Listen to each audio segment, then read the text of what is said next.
This is Ask Joe number 187, the reverse Christmas edition.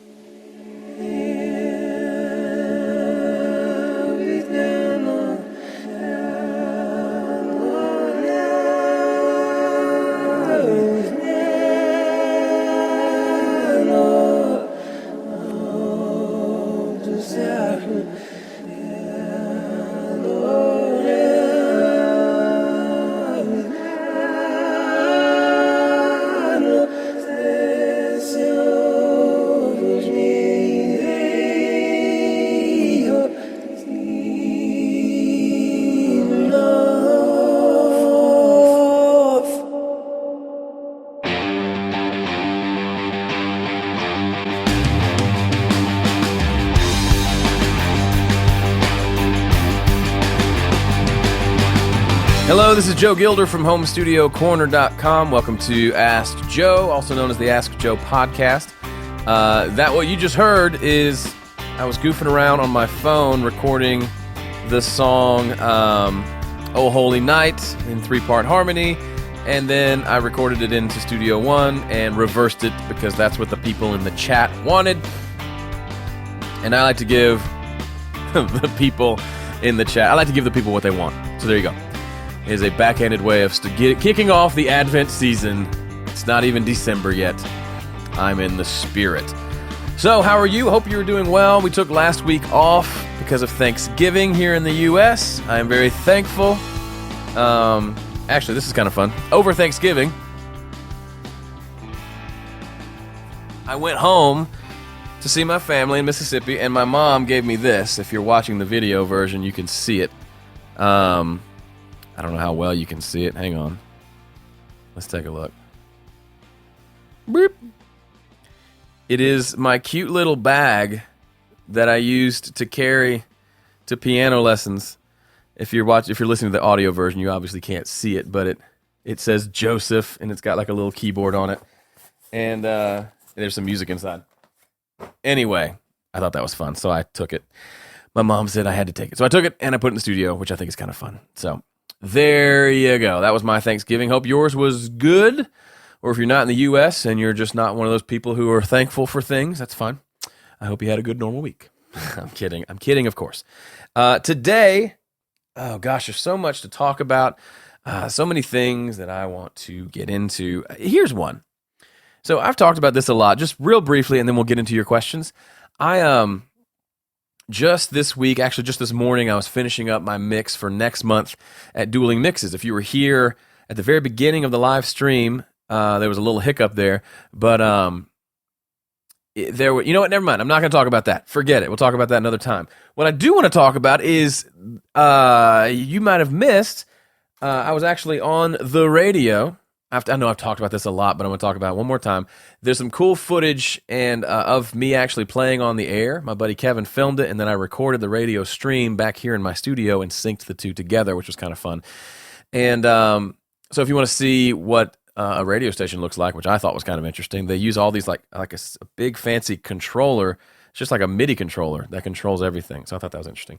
But anyway, it went really well, and the show, I was the artist of the week on that radio station. The show that Friday night was super fun. There's also a video I posted there on my Facebook page.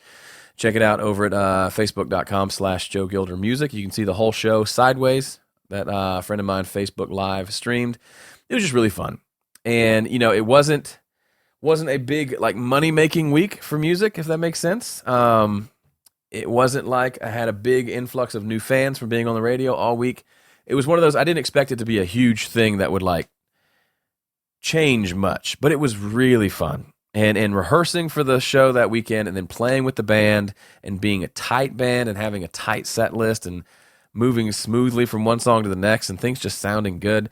It was just a nice rush. It was a nice thrill. And it reminded me, I've talked about this before, you know, my bigger goal is to play the Ryman Auditorium one day, and you can't do that if you're not out playing music and building up a fan base, and I don't foresee that happening anytime soon, and that's a part of the thrill, right? Because what I'm going to love about that day, when I get on that stage at the Ryman, I might be 90 and might be playing like spoons or something in the band, but however I get there, the big thing when I think about sitting there in that beautiful room and seeing all the people looking up at me and the band playing, and then think about the connection I would feel with those people, the connection I would feel with my band as I play this music that I've written, and there's all these people that are connecting over something I've created.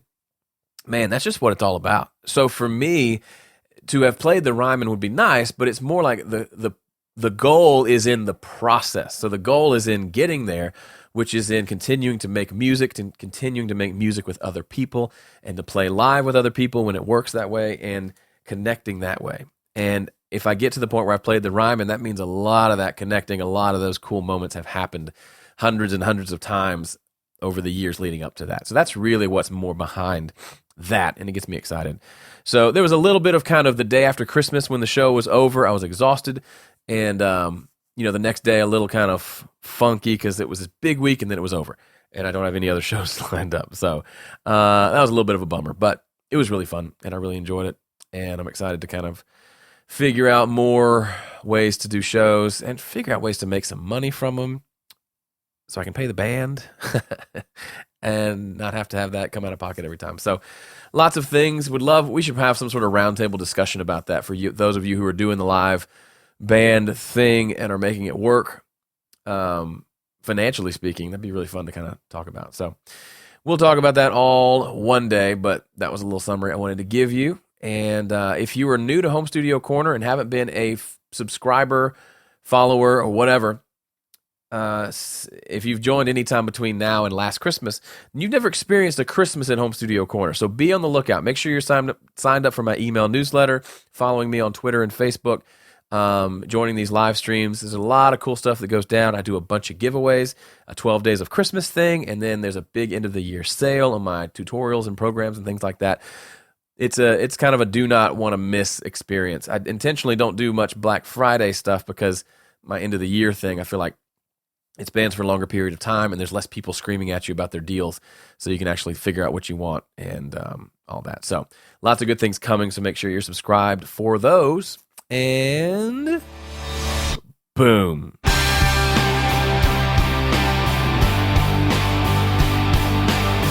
Alrighty, that was a weird transition, but that's okay.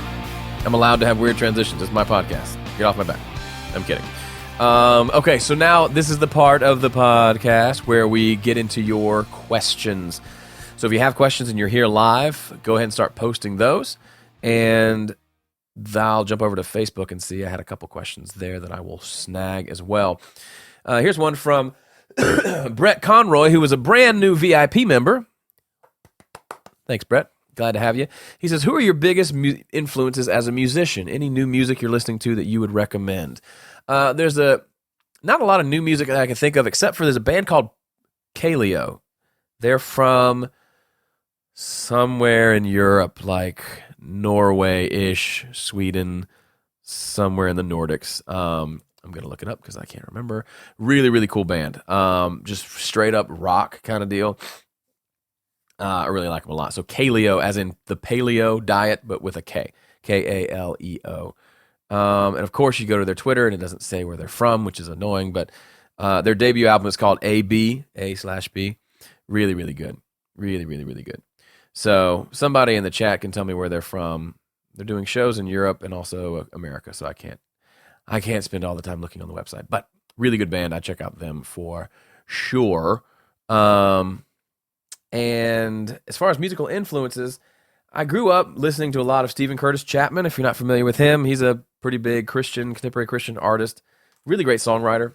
A lot of the vocal stuff that I've picked up along the way, a lot of those things have probably come from listening to him a lot growing up. Listened to a fair amount of Jim Croce and James Taylor and some of those guys in the kind of the formative acoustic guitar learning years. And, big fan of the big rock bands like, like Switchfoot, Foo Fighters, those types of folk as well. I'd say those are probably Jeff Buckley. I don't think I do anything that sounds like him, but man, he's just, the way he delivers, the way he writes really interesting music, or wrote interesting music, and then the way he also delivers vocal performances in a way that's just very unlike anybody else. Love that. And Lakshay from India tells me that Kaleo is from Iceland. I knew it was somewhere over there. Speaking of Iceland, I watched The Secret Life of Walter Mitty again the other day. That's a great movie. If you haven't watched it, he goes to Greenland and Iceland in search of a photographer. Anyway, good stuff. Ben Stiller, great guy. All right, here's another question from Giuliano. Says, do you still have the old gooseneck mic that you used to record your first few tracks? If yes, can we see it? I don't. I literally, it was on my parents' computer back in high school. But I have found a picture here on the internet. So if you're watching the video, again, it pays to watch the video version. Oh, I saw it. It's the same mic, if you remember in the movie Ocean's 11.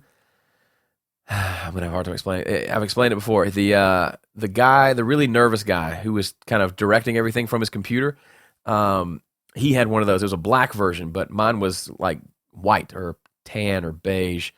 But he had a, I can't find it exactly on the images here. But it was literally one of those that had a little round stand, and it was just like a pencil shape that came off the stand, and it wasn't even a gooseneck. It was just this literal, where is it? Let me go back. I saw it on the other page. Sorry, if you're listening to the audio, this doesn't make any sense, but I'm searching Google for a very specific thing.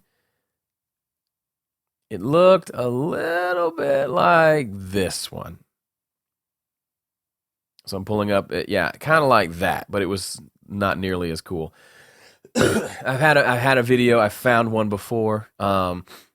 Ocean's 11 microphone. There's no way it's going to come up.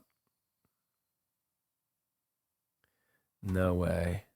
Oh, but if it did, that'd be amazing. All right. Donald Trump comes up. Okay, this isn't going to be helpful. Anyway, no, I don't have a picture of it because it's long gone, I'm sure. I didn't keep it with me because it sounded like garbage. But it was a little 1/8-inch jack that just plugged into the back of my parents' tower PC and made really great sounding music. Not really. Johnny Lipsham asks over on Facebook, says, what are your thoughts on stacking compressors on vocals? And would you apply the technique to any other audio? Good question. The only place that I really have stacked compressors would be vocals. And it's usually, you hear people that do it, and they a lot of times they say, I just kind of like the sound of a little bit of compression twice than one compressor acting really aggressively. And I don't really buy into that. Found it. Sorry, somebody finally told me how to find it. If you Google old PC microphone, there it is. That's it right there. If you can see my screen right now, that is exactly the mic that I used. I don't even know what it is, but I'm saving this bad boy. Hang on. Let's drag that to the desktop. I should make that like my phone screensaver or something. So yeah, it's this little plastic thing, and it's got the little hole in the end. That's what I recorded my first album with. Fantastic. Whoever said that in the chat, who was it? Daniel found it. Thank you. That was awesome. So if you haven't, stop the podcast and go Google it if you're listening to the audio. But that's fantastic. We're going to put that on the screen for the rest of the day, right up here in the corner, because that is a beautiful thing. Okay, so Johnny was talking about stacking compressors. I have stacked compressors on vocals. The main way I do it is a lot of times if the vocal has a lot of dynamic, so like the singer, excuse me, I've got a little bit of a cold. The singer has certain words that jump out a lot louder than the rest. And in like the static mix, I hear it jumping out and it's annoying to me. I'll put a compressor with a fast attack and have it really just activating when those loud words come out. So it's working almost kind of like a limiter. And sometimes I will use a limiter and it just slaps down those loud parts, but otherwise it's not touching the vocal. Then I'll use another kind of faster attack or slower attack compressor or a more consistent always on compressor to give it that squished vocal sound. So one attacks the peaks, the other just squishes the overall vocal sound, and that works pretty well. I don't do it all the time. I mainly just do it on really dynamic vocals where the vocal doesn't sit at a consistent level by itself. The singer's a little less consistent or just screams really loudly from one line to the next, and then I'll have to do some of the double compression technique. But I haven't done it a lot on anything else. It probably serve the same purpose on drums and bass and things like that, but I end up just usually 90% of the time I use one compressor if I'm going to compress something. All right, Daniel, who's here on the chat, asked over in Facebook, after getting yourself a studio puppy, what would you suggest as the next piece of gear in your studio? Assume we're starting from nothing. What do you consider the most important? Well, I mean, you need an audio interface, right? Because the stick mic that we have on screen here is not a good place to record your audio. I also would venture to say USB mics are not that great either. They tend to be noisy. The ones I've had, and I've tried a couple, weird digital noise. So typically, I'm gonna say an audio interface with actual microphone inputs, and then probably one decent microphone. I'd probably, if it could just be one, for me, it'd be a large diaphragm condenser because I can get the most mileage out of that, or maybe like an SM57. But I feel like a condenser would give me a little more variation, a little more versatility, and that would be it for me because I'm all about holding guitars and playing them and singing. I'm not about programming stuff and programming beats and programming orchestral stuff and using a lot of MIDI. I like to have instruments in my hands and record them. So that's what I would do. Yeah, and I'd go from there. And I would use, I'd probably get, not to sound like a shameless commercial, but PreSonus does sponsor this website. And we've done stuff together before. But honestly, the one portable interface that I own is the little PreSonus audio box. And it comes with a free version or an artist version of Studio One, which is probably plenty to get you going. So yeah, I would. That's probably what I would do. So have something that comes with software, and then have a mic, and I would go to town. And headphones, a set of headphones. Gosh, I'm sorry. I felt fine until I start talking all the time, and then the coughs come out. So forgive me. All right, let me scroll back up in the live stuff. Everybody's talking about the PC microphone. A lot of funny comments. How do you capture your initial song ideas? That's a good question. For me, it's usually on my phone. A lot of people like to write in their DAW. They like to, hey, buddy. Nash is hanging out in the studio today. You say hi? He's a good boy. A lot of people like to write in their DAW. I'm just not one of those guys. I tend to like to just write on a piece of paper with a guitar.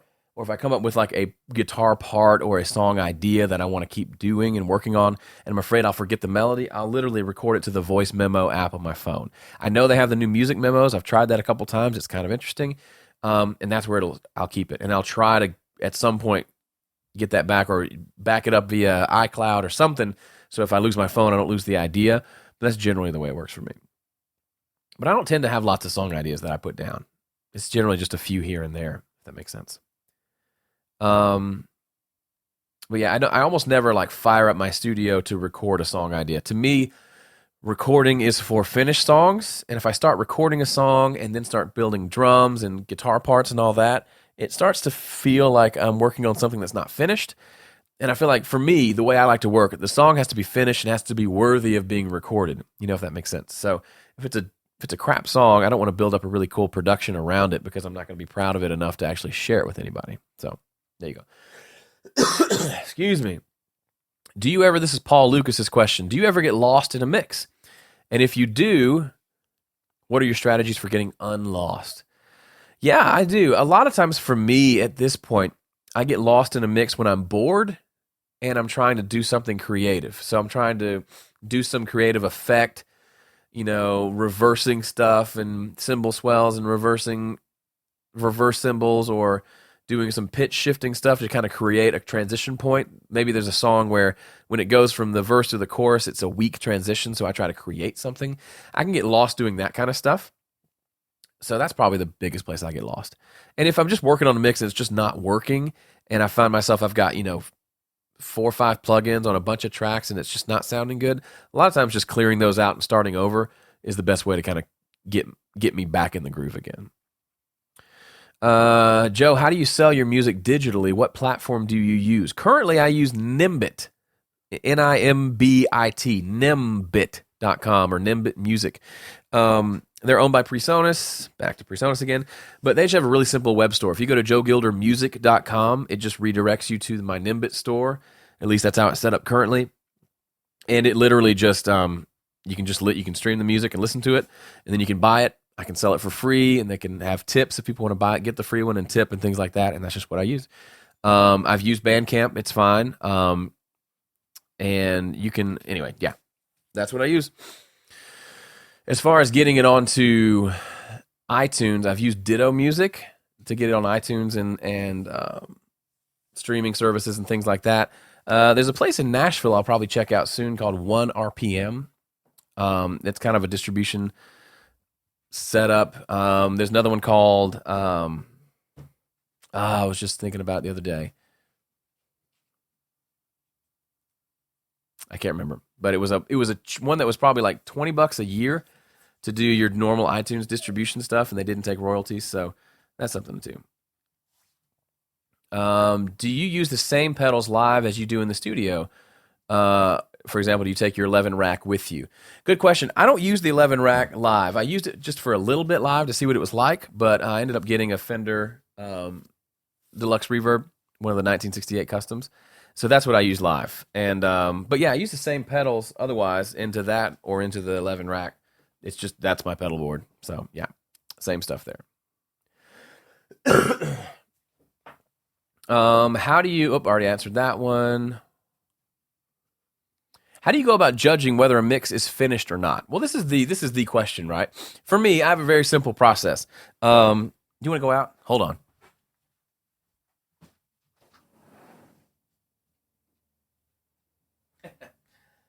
Let your dog out in the middle of the podcast. Super professional. Man, it's a beautiful day out there.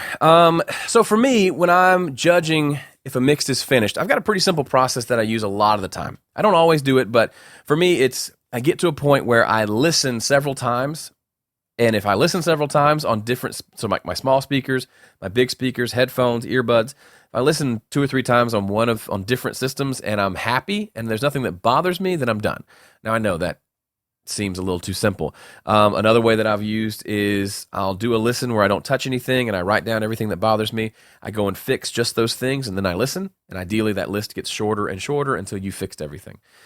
The other thing too is it's not usually done until I've taken a break and come back either after lunch or the next day and given it another round of listens. Because at some point your ears get used to hearing stuff, so you may not hear obvious flaws and things that might be there.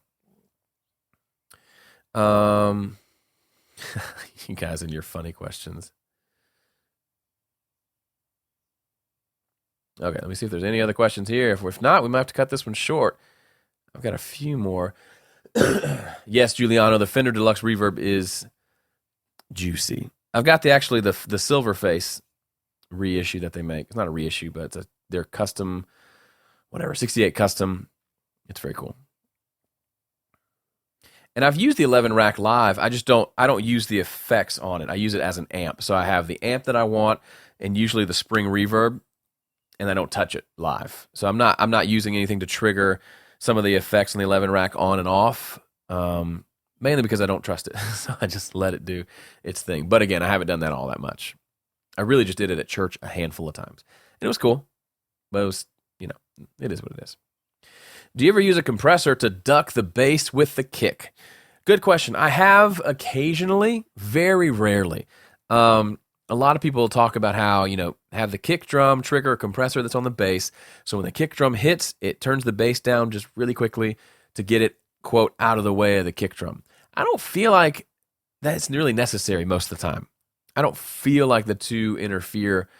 It's at least not in like a lot of the rock music that I work on. If it's like dance or pop or hip hop or something like that, yeah, you might want the kick drum so loud that you have to duck everything else to get it to come through. But yeah, I just don't do a lot of that stuff. I understand it and I can pull it off and it might be useful, but I usually just use normal stuff like EQ and compression and levels to get those to work well. I don't see a lot of need for the others. Because think about how many of your favorite mixes were done through an analog board where you couldn't do all that side chaining stuff, right? Pick a Michael Jackson song with a huge drums and bass. They didn't side chain, right? They just went through the system and made it sound good. So That's what I was thinking. Yes, Rick, thank you. By the way, DistroKid is the service I'm talking about earlier that I couldn't remember the name of. DistroKid. It's really cheap. I assume once you sign up, there are upsells to get into other systems. I assume it's not just the $20 or $30, but it's worth exploring because there's a lot of folks out there doing this kind of distribution stuff. Question about playing live. Do you use in-ear monitoring? In-ear monitors. I find it's to sound too dry on my guitar, sounds thin. Any advice making it sound more like you're in the room? Really the only way with in-ears to make it sound like you're in the room is to have room mics. And obviously if you're playing in other people's venues, it's hard to really pull that off. For me, I only use in-ears at our church, and there is actually a room mic there that we can turn up and down based on what we want to hear. So that's helpful. If your guitar sounds thin in your in-ears, it's probably either you're not micing it very well or your in-ears aren't very good and they don't reproduce low frequencies. In that case, there's nothing you can do other than changing those things. But as far as me playing out live with the band, we're just playing in small clubs, and so it's just PA systems with wedges. So not at a point where we're using in-ears at all.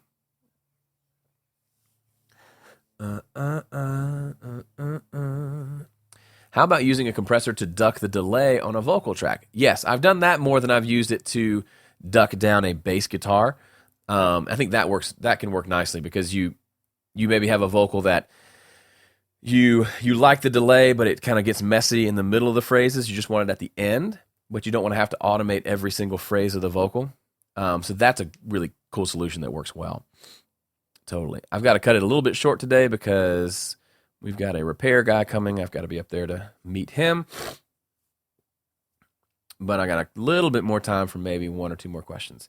When checking your mixes on multiple sources, headphones, earbuds, car speakers, etc., how do you know what changes to make? If one source has boosted bass, are these things that you consider? Yeah, absolutely. So for example, in my room, it's not super treated, and I know that my room tends to have a little bit of a boost. Like good mixes that I hear from other people tend to sound a little bit muddy to my ears in my system. So the low mids are a little bit boosted. So I know that when I'm listening, if I take too much of that mud out of my mix, I know it's going to probably sound a little too thin on other systems. So I try to, if it's a little bit muddy in that range that I'm used to hearing, it feels right to me. So for me, it's knowing what you're listening on and then just kind of adjusting accordingly. So if I feel like the vocal is too loud on 3 different systems, then yeah, it's too loud.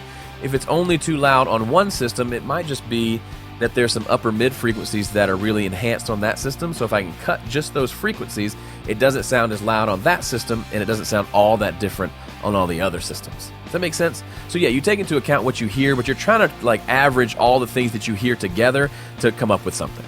All right, that's it. Thanks for listening and watching and being here and all your awesomeness. I'll see you next week.